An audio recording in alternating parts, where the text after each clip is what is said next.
As a realtor, sometimes you got to save your clients from themselves. And I think a lot of realtors are very afraid to not confront their clients. That's not really, not bad words, not the word I'm looking for, but just, I'll give you a current example. So I had a recent example where my clients had seen a house at an open house.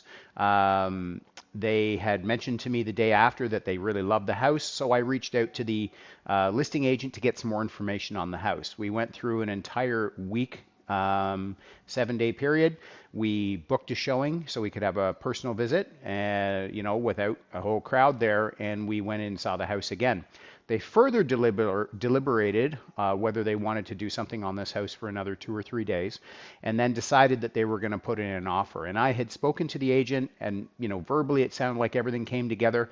But the challenge was is that when we put in our offer, they weren't going to review it until the next morning because the sellers, that was their schedule.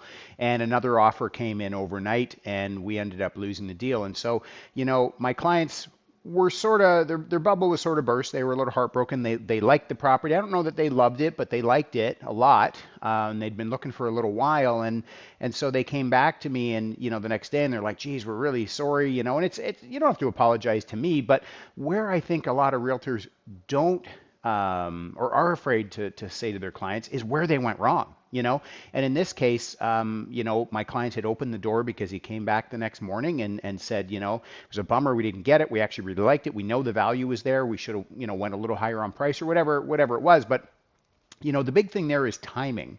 And I can say that with these particular clients because I've been through other offer situations with them, and they really take a long time to deliberate, which I know everybody processes excuse me, information differently.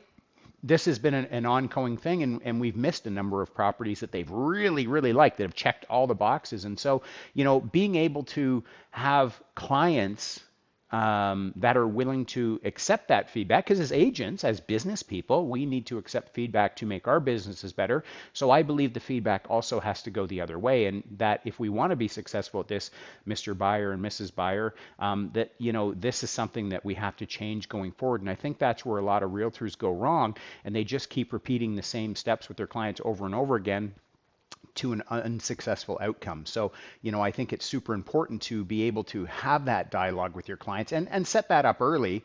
And I phrase it to my clients where, can I give you some feedback on, thank you for your note, right? But can I give you some feedback on where I feel we could have changed or done things differently on that offer? And they're like, yeah, please tell us, right? Because they do look to our clients do look to us as professionals. So, I think a lot of realtors are afraid to talk about that, but oftentimes whenever I've sort of, I guess, cleared the air, I find my relationship going forward is much, much better and much smoother with those clients, and they tend to trust me more.